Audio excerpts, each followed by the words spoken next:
जाप मरे अजपा मरे अनहद हु मर जाए, सुरत समानी शब्द में वाह को काल ना खाए। अब और आज्ञा चक्र पे जाने के बाद में उसको अनद की आवाज आने लग जाती है। वो दोनों मार्ग में आती है अनाद की। तो उसको कौन से 5 तत्व जो है अपने शरीर के अंदर 5 तत्व है, 5 तत्व करे घमसाना, 5 तत्व करे घमसाना, यम का बाजा विधि विधि बाजे, सार शब्द न्यारी धुन बाजे। तो ये 5 तत्वों की जो आवाज है वो तो अलग अलग आएगी, 5 प्रकार की आएगी और 5 ही प्रकार का कलर दिखने में आएगा, कभी सफेद नीला हरा, तो ऐसा इस तरह से 5 ही तो ये तत्वों के हैं, दिखेंगे, तत्वों के दिखेंगे। भाई किसी ने ये पूछा है कि जीव 84 भोगते हुए आया है, अब ये मुक्त कैसे हो? भाई जो मुक्ति का जो ज्ञान है तो वो क्या है? क्यों मुक्ति का ज्ञान वो बताने की कृपा करे। जिसने भी ये प्रश्न पूछा वो तो सही है। वास्तव में ही बंधन में जीव पड़ा है। बहुत से लोग आत्मा के लिए कहते हैं ना, आत्मा बंधन रहित है। भव बंधन में बांधिया एक बिचारा जीव, यानी भव बंधन में नाना प्रकार का बंधनाम है। आशा में, तृष्णा में, काम में, क्रोध में, लोभ में, मोह में, दुनिया भर का बंधन में एक बिचारो जीव। यो किसने बांधा? काल रूपी मन ने।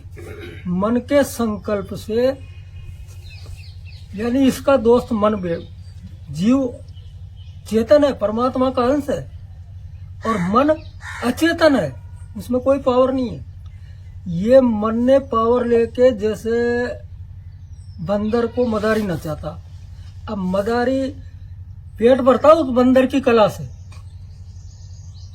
सिर्फ उसने पकड़ा उसी को। इसी प्रकार से इस जीव को जब ये निचले मंडलों में आया तो अपने आप को ये भूल गया कि मैं पावरफुल।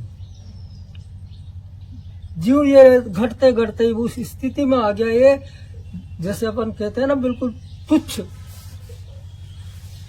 कीड़ा मकोड़ा में भी क्या, इसमें भी जीव है। अब वो जीव उस श्रेणी में आ गया है, वासना में उलझ गया। मैथुनी सृष्टि में आकर के 5 जो शरीर है, कारण, महाकारण और सूक्ष्म और स्थूल शरीर, इन 5 शरीर में ये जीव दब गया। सही बात है। अब इसका भेद दे गुरु, और गुरु चाबी दे, मतलब ज्ञान और विज्ञान। ज्ञान के बाद में ये खेल है विज्ञान का, और विज्ञान क्या? कसौटी पे करने वाला यथार्थ सत्य का। सत्य क्या है? अभी आजकल सत्संग चलते हैं, सत्संग। सत्संग का अर्थ नहीं जानते कि सत्संग क्या है। सत्संग का अर्थ सत्य से संग करा देना, सत्य से जोड़ देना। जब तक सत्य को नहीं समझेगा कि सत्य वस्तु है क्या, ये जितना भी इन आंखों से दिख रहा, ये मन बुद्धि विचार जितना भी जो भी कुछ सोच रही है, सब असत्य है। सिर्फ सत्य, जिसके लिए सारा संसार कहते हैं कि या तो आत्मा है जो दिखता नहीं है, वो अगोचर है, अचले आता है, अविनाशी है, वो परमात्मा का अंश, परमात्मा का एक स्वरूप है आत्मा, और आत्मा का अंश जीव है। अब जीव आकर के वो संसार में उलझ गया। अब बंधन तो जीव का छुड़ाना, अब वो कैसे छूटेगा? अब वो बंधन जीव का बगैर सुमरन के तो छूटेगा नहीं। अब सुमरन में क्या है? ज्यादातर प्रकृति का सुमरन करते हैं। ये सारे जितने भी देवी देवता सब प्रकृति के अंतर्गत आते हैं। न तो राम का सुमरन करना, न कृष्ण का करना, न हनुमान का करना, न कबीर का करना, न किसी का नहीं करना। पहले तो ये जानना कि मैं कौन हूं। ये जीव ईश्वर का अंश है, और अंश में और अंशी में कोई अंतर नहीं होता। जैसे एक बाप का बेटा उसकी पूरी संपदा का अधिकारी पुत्र बनता है उसके बाद, इसी प्रकार से सारी संपदा का अधिकारी वो है, लेकिन अपने आप को भूल चुका है। अब जिसके ये चेष्टा जगे, जिसके प्यास जगे कि यार मुझे तो अपना उद्धार चाहिए, भाई दूसरे कोई गुरु भी नहीं कर सकता। उसको खुद को प्यास लगे, तड़प लगे अपने उद्धार के लिए कि मैं इस भवबंधन में पड़ा हूँ, जीवन मरण के चक्कर में उलझा हूँ, तो कैसे मुक्त हूँ। तो फिर वो गुरु जो है उसे जाप देगा, जैसे इसने पूछा राम राम राम राम। राम राम करके। जाप मरे अजपा मरे अनहद हु मर जाए, यानी जाप खत्म हो जाएगा, अजपा खत्म हो जाएगा, अनहद एक आवाज आएगी जो 5 तत्वों की 5 प्रकार की आवाज सुनाई देगी उसको। उसके बाद वो भी खत्म हो जाएगी, अनहद हु मर जाए। और सुरत एकाकार करो, यानी ये सुरत इन मंडलों में उलझे हुए, सुरत पसी संसार में तासे पड़ गया दूर, सुरत बांध स्थिर करो तो आटो पैर हुजूर। अब इस सुरत को बहुत से लोग, कोई तो कहते हैं आज्ञा चक्र पे लगाना। ये जितने भी जो चक्र है ये सब काया के हैं और ये नश्वर है।